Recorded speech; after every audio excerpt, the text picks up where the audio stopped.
Sir, Rashtrawadi काँग्रेसच्या पक्षातील नाव आणि चिन्हाच्या याच्यावर सुनावणी होणार आहे. काय होऊ शकतं असं वाटतं? काय पॉसिबिलिटीज आहेत आणि यामुळे पुढील जे अधिवेशन आहे त्यावरती काय फरक पडेल? काय कुठल्याही पक्षाची बाजू न घेता फक्त राज्यघटनेच्या दृष्टिकोनातून मी ॲनालिसिस करतोय. आपण आपली जी संसदीय पद्धत आहे ती इंग्लंडमधनं घेतलेली आहे. त्याला वेस्टमिन्स्टर मॉडेल म्हणतात, जिथे स्पीकर जो असतो तो अंपायरसारखं काम करतो.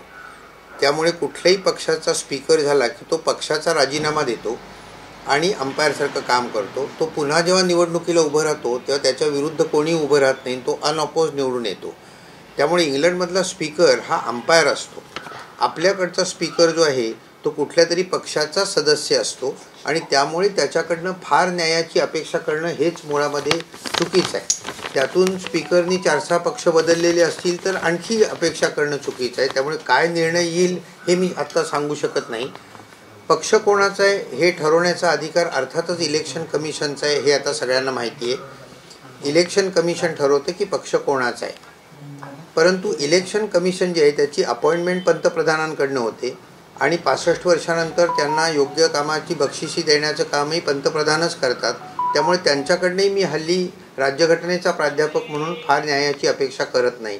आता राहिले गव्हर्नर, तर गव्हर्नरची ही नेमणूक अध्यक्ष राष्ट्रपती जे आहेत ते करतात, काढून टाकतात पंतप्रधानांच्या सल्ल्यावरनं.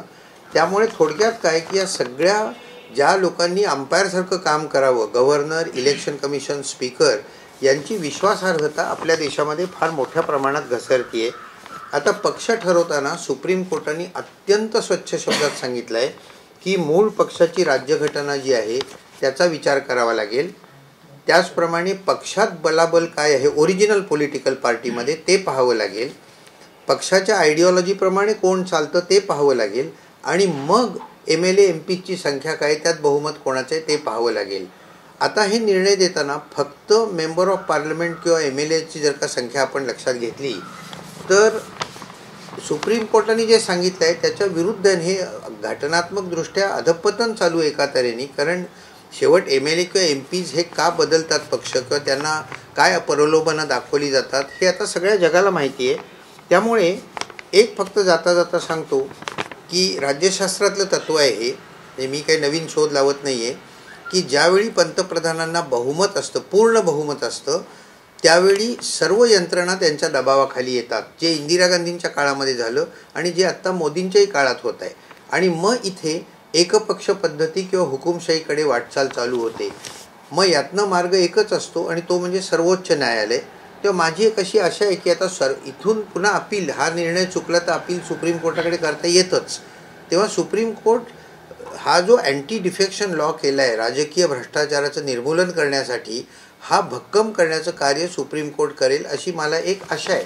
आणि शेवट असं आहे की मी गेले कित्येक दिवस तुमच्याशी बोलताना सांगतोच आहे की अंतिम निर्णय जो आहे तो भारताची जनता घेणार आहे. We the people of India, इथूनच राज्यघटना चालू होते.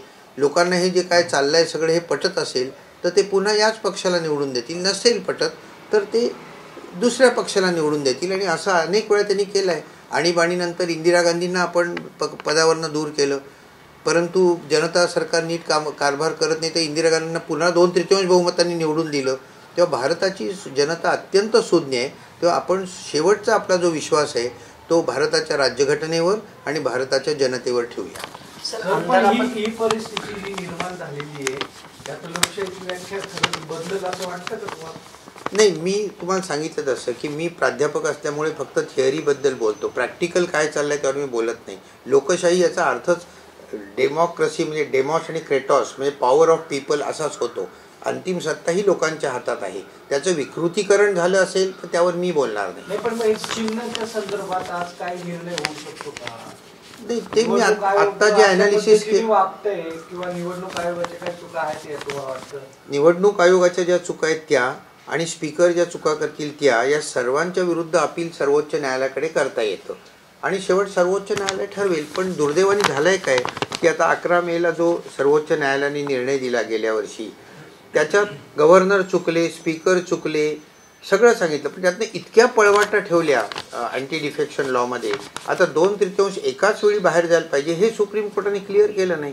त्यामुळे जे 16 लोक पहिले बाहेर गेले शिंद्यांबरोबर ते वास्तविक डिस्क्वालिफाय व्हायला पाहिजे होते. एक घटनेचा प्राध्यापक म्हणून मला असं वाटतं, पण ते झालेले नाही. 1.5 वर्ष हे अनकॉन्स्टिट्युशनल गव्हर्नमेंट चालू आहे. Justice delayed is justice denied, हे तर आमचं पहिलं तत्व आहे. त्यामुळे सुप्रीम कोर्ट ही भाबडी अशी आहे माझी की सुप्रीम कोर्ट योग्य तो निर्णय देईल. आणि शेवट एक लक्षात ठेवा की as a teacher in constitutional law, what ever the supreme court says that is the final interpretation of the Indian constitution. ते आम्ही वर्गात शिकवणार. आमदार अपात्रतेबाबतचा एक मिनिट करता, आमदार अपात्रतेबाबतचा जो निर्णय आहे, शिवसेनेचे दोन्ही गटाचे आमदार पात्र झाले होते. आजच्या निकालानंतर असं काय होईल किंवा मग कुठल्या गटाला धक्का बसेल राहुल नार्वेकरांकडून असं तुम्हाला वाटतं? म्हणजे इन शॉर्ट मी तुम्हाला पुन्हा एकच गोष्ट सांगतोय की मी राजकारणावर बोलत नाही. राजकीय पक्षांशी माझा काहीही संबंध नाही. राज्यघटनेचं ॲनालिसिस मी कायम करत असतो. मग काही वेळा ते काँग्रेसच्या बाजूनी असतं, काही वेळा ते भाजपच्या बाजूनी असतं. मी कुठल्या राजकीय पक्षाचा नाही आहे, पण त्यामुळे मी काही बोललो की मी अमुक एक पक्षाचा असा निष्कर्ष काही लोक काढतात, तो चुकीचा आहे. पण मग सर व्हीपबद्दल काय? व्हीप जो आहे, जो ओरिजिनल पॉलिटिकल पार्टीनी जो व्हीप नेमलेला असतो तो व्हीप असतो असं सुप्रीम कोर्टाने सांगितलं आहे. आता बाकी ॲनालिसिस तुम्ही करा.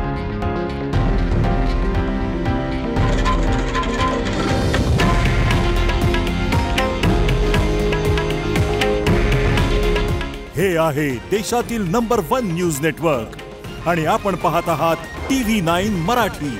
काळजी तुमची, हित महाराष्ट्राचं.